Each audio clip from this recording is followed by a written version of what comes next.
Hello दोस्तों, मैं हूं आपका होस्ट और दोस्त हर्ष।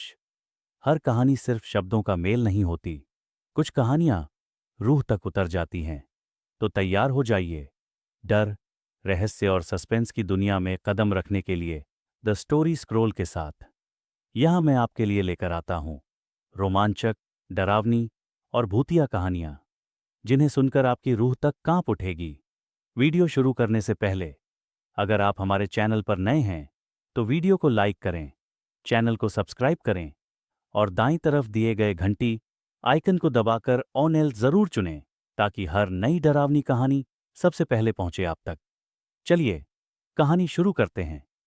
बात उन दिनों की है जब मैं कॉलेज का स्टूडेंट था। अपने कॉलेज की ओर से हम सभी कैंप के लिए एक जंगल में गए थे। हल्की ठंड थी, अतः रात में हम सब ने पूरी रात कैंप फायर के साथ डांस करने, गाने आदि का प्रोग्राम तय किया। मुझे और सभी साथियों को कैंप फायर के लिए लकड़ियां इकट्ठी करने का भार सौंपा गया। मैं निकला तो सबके साथ ही, लेकिन जंगल के प्राकृतिक सौंदर्य में भटकता हुआ अकेले बहुत दूर कहीं निकल गया। अचानक आसमान बादलों से भर गया और गरज के साथ बारिश होने लगी। बादलों के लगातार गरजने से मैं पेड़ के नीचे खड़ा रहना मुनासिब न समझ आसपास किसी घर की तलाश में एक दिशा में भागने लगा।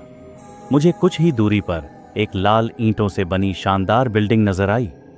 बिल्डिंग रोशनी से पूरी नहाई हुई थी और उसमें ढेर सारे लोग हैं, ऐसा दूर से ही लग रहा था। मैं तेजी से भागते हुए उस बिल्डिंग में जा घुसा और सामने से आती हुई एक खूबसूरत नर्स से टकराते टकराते बचा। नर्स ने मुझे घूर कर देखते हुए कहा, बहुत अधिक भीग गए हो, सर्दी लग जाएगी। उधर बाईं ओर एक स्टोर रूम है, वहां जाकर जो भी मिले उससे कहना सिस्टर जूलिया ने दूसरे सूखे और साफ कपड़े मंझे देने को कहा है, वह तुम्हें कपड़े दे देगा। मैं हक्का बक्का मुंह फाड़े सिस्टर जूलिया को देखता रहा। मुझे एकदम से यह समझ नहीं आया कि मैं क्या करूं। मेरी स्थिति देखकर सिस्टर जूलिया खिलखिलाकर हंस पड़ी और बोली, पहले तो तुम अपना मुंह बंद करो, वरना मुंह में मच्छर घुस जाएंगे, और अब जाकर वीसा ही करो जैसा मैंने कहा है। मैं हल्के से हां में सर हिला, सिस्टर की बताई दिशा में जाने को मुड़ गया। अभी कुछ 10 कदम ही चला होऊंगा कि मेरे कंधे पर किसी ने हाथ रखा। मैं चौंक कर पीछे मुड़ा और अपने सामने आर्मी की वर्दी में एक युवक को खड़ा मुस्कुराता पाया।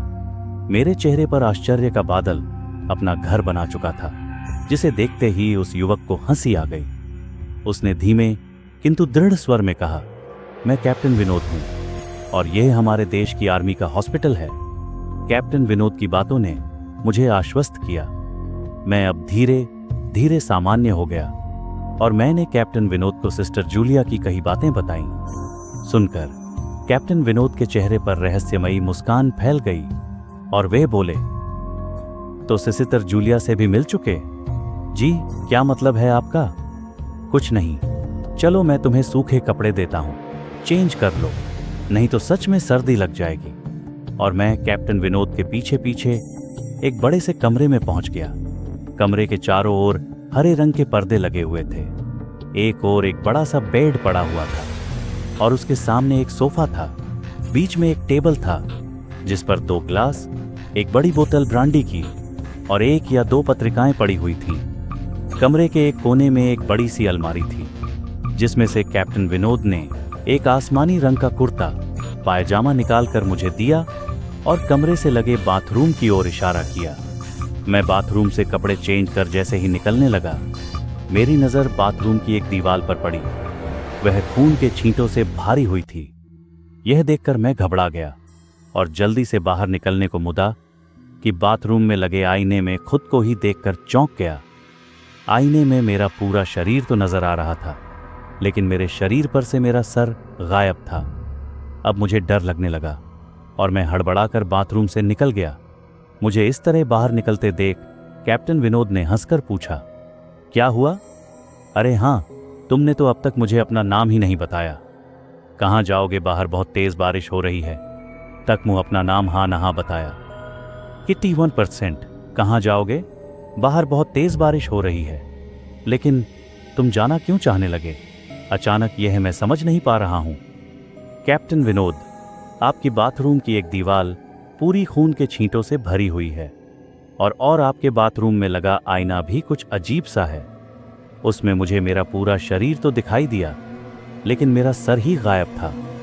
मैं अब बिल्कुल भी नहीं रुकूंगा यहाँ, बारिश में ही भीगता हुआ अपने कैंप तक जाऊंगा। कहते हुए मैं कमरे से बाहर जाने वाले दरवाजे की ओर बढ़ा।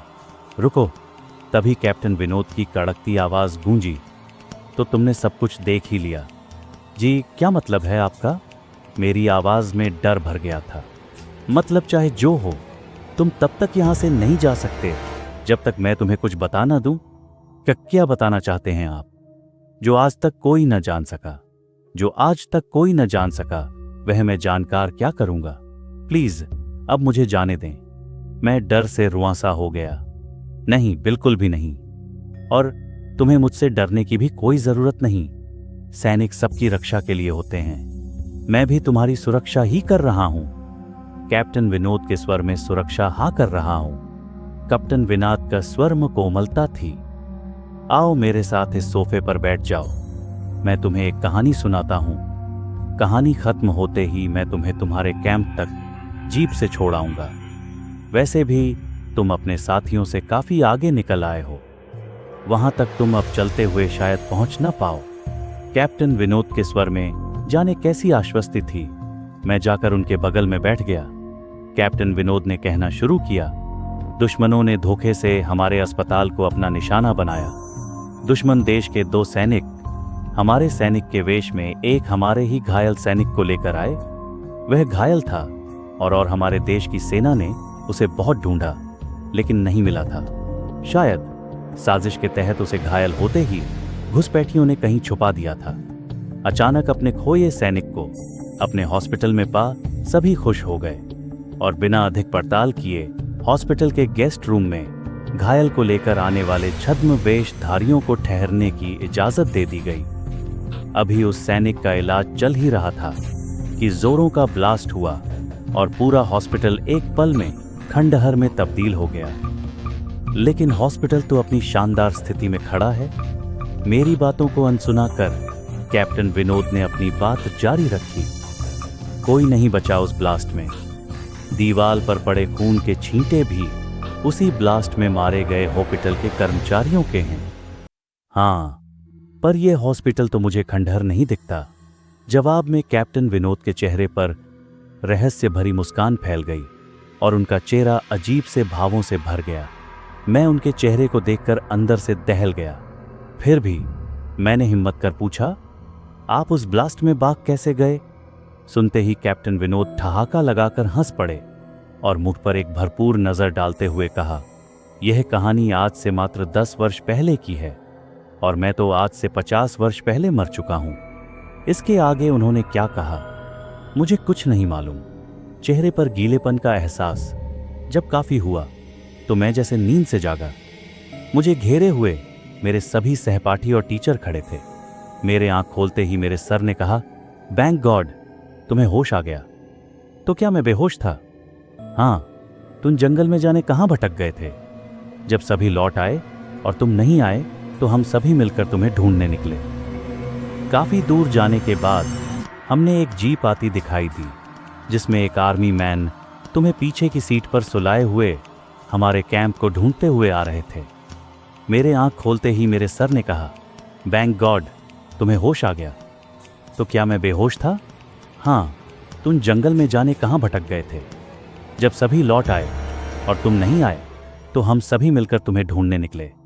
काफी दूर जाने के बाद हमने एक जीप आती दिखाई दी जिसमें एक आर्मी मैन तुम्हें पीछे की सीट पर सुलाए हुए हमारे कैंप को ढूंढते हुए आ रहे थे।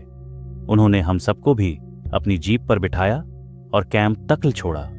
हमने उन्हें काफी रोकने की कोशिश की, लेकिन वे यह कहते हुए चले गए, अभी नहीं रुक सकता, एक जरूरी काम है। जब हमने तुम्हारे बेहोश जाने और उन तक तुम्हारे पहुंचने के बारे में पूछा तो बोले, सोमेश ही बताएगा और जो भी बताएगा वह सब अक्षरशः सच होगा। सबकी उत्सुक निगाहें अपनी ओर लगी देख मैंने धीमे स्वर में पूछा, प्लस क्या उनका नाम कैप्टन विनोद था? सर ने हाँ में सर हिलाया। मैंने सबको उधर चलने को कहा जिधर से सबने जीप आती देखी थी।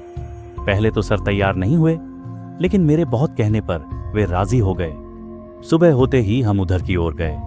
मैं उस जगह पर पहुंचकर गहरे आश्चर्य में डूब गया। वहां एक अधजला खंडहर था, जिसके एक टूटे पत्थर पर लिखा था आर्मी हॉस्पिटल। अगर कहानी अच्छी लगी तो वीडियो को अपने दोस्तों के साथ जरूर शेयर करें, ताकि वो भी इन खौफनाक कहानियों का लुत्फ उठा सकें। आपको लगा ये बस एक कहानी थी? शायद, लेकिन कौन जानता है, कहीं ये आपके आसपास तो नहीं हो रहा। ये थी एक और डरावनी दास्तान। सुनते रहिए द स्टोरी स्क्रोल, जहां हर कहानी डर के नए पन्ने खोलती है।